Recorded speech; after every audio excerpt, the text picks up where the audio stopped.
दोस्तों, गौतम बुद्ध अक्सर अपने शिष्यों से कहा करते थे कि आप अपने गुस्से के लिए दंडित नहीं होते हैं, आप अपने गुस्से के द्वारा ही दंडित होते हैं। ये कहानी हमें बताती है कि कैसे जल्दी क्रोध करने से समस्याएं पैदा हो सकती हैं, कैसे क्रोध हमें सच्चाई से दूर कर सकता है और कैसे धैर्य हमें खतरे से बचा सकता है।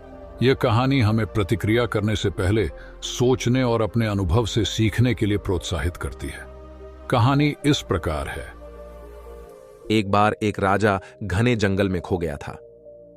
जंगल में भटकते भटकते उसे प्यास भी लगने लगी और पानी भी खत्म भी चुका था।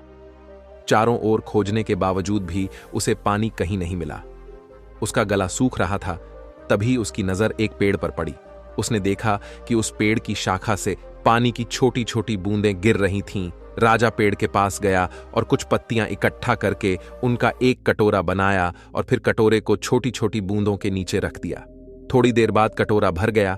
राजा खुश हुए और पानी पीने के लिए कटोरा उठाया। लेकिन जैसे ही वह पानी पीने ही वाले थे कि पेड़ की शाखा पर बैठा एक तोता उड़ता हुआ राजा की तरफ आया और झपट्टा मार दिया। उस कटोरे का सारा पानी गिर गया। राजा को बहुत गुस्सा आया, लेकिन वह शांत हो गया। उसने फिर से उस कटोरे को उन बूंदों के नीचे रख दिया। बहुत देर के बाद वह पानी से फिर भर गया। जैसे ही राजा पानी पीने वाला था, तोता आया और फिर से झपट्टा मार दिया। राजा के हाथ से फिर कटोरा गिर गया। अब राजा को बहुत गुस्सा आ गया। उसने अपनी तलवार निकाली और फिर से उस कटोर को बूंदों से भरना शुरू कर दिया। इस बार जैसे ही तोता राजा के करीब आया, राजा ने अपनी तलवार से तोते पर प्रहार किया और वह जमीन पर गिर गया। तोते से छुटकारा पाने के बाद राजा ने पेड़ की शाखा से दोबारा पानी भरने के बारे में सोचा, लेकिन इसमें बहुत अधिक समय लगेगा। यह सोचकर उसने पानी के स्रोत की तलाश शुरू कर दी। राजा पेड़ की शाखा पर चढ़ गया जहां से पानी टपक रहा था।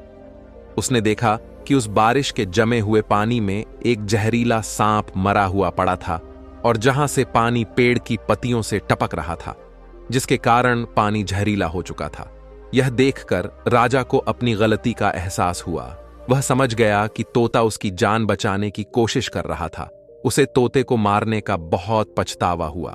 क्रोध के कारण उसने उस पक्षी को मार डाला जो बार बार उसे जहरीला पानी पीने से बचा रहा था। दोस्तों, यदि हम अपने जीवन में देखें तो पाएंगे कि क्रोध एक जहर है जो अज्ञानता से उत्पन्न होता है और पश्चाताप के साथ समाप्त होता है। क्रोध एक ऐसी आग है जो केवल एक को ही नहीं जलाती है, बल्कि उसे भी जलाती है जो इसके संपर्क में आता है। और धैर्य एक ऐसा जल है जो हमें और दूसरों को शांत रखता है। कहानी में राजा इतना अधिक क्रोधित था कि उसने तोते की उस चेतावनी पर ध्यान ही नहीं दिया और मासूम पक्षी को मार डाला। बाद में उसे एहसास हुआ कि तोता उसे जहरीला पानी पीने से बचाने की कोशिश कर रहा था, लेकिन तब तक बहुत देर हो चुकी थी। फिर उसे अपने की पर पछतावा महसूस हुआ कि उसने जो किया उसे वह नहीं सुधार सकता। यह कहानी हमें सिखाती है कि कोई भी प्रतिक्रिया करने से पहले धैर्यपूर्वक सोचना चाहिए। इसीलिए जब भी आपके जीवन में आपको लगे कि क्रोध आप पर हावी हो रहा है, तो बस एक पल के लिए रुकें, एक गहरी सांस लें और धैर्यपूर्वक सोचें, क्योंकि एक क्षण का धैर्य एक क्षण में आए क्रोध के पछतावे के हजारों क्षणों को रोकता है।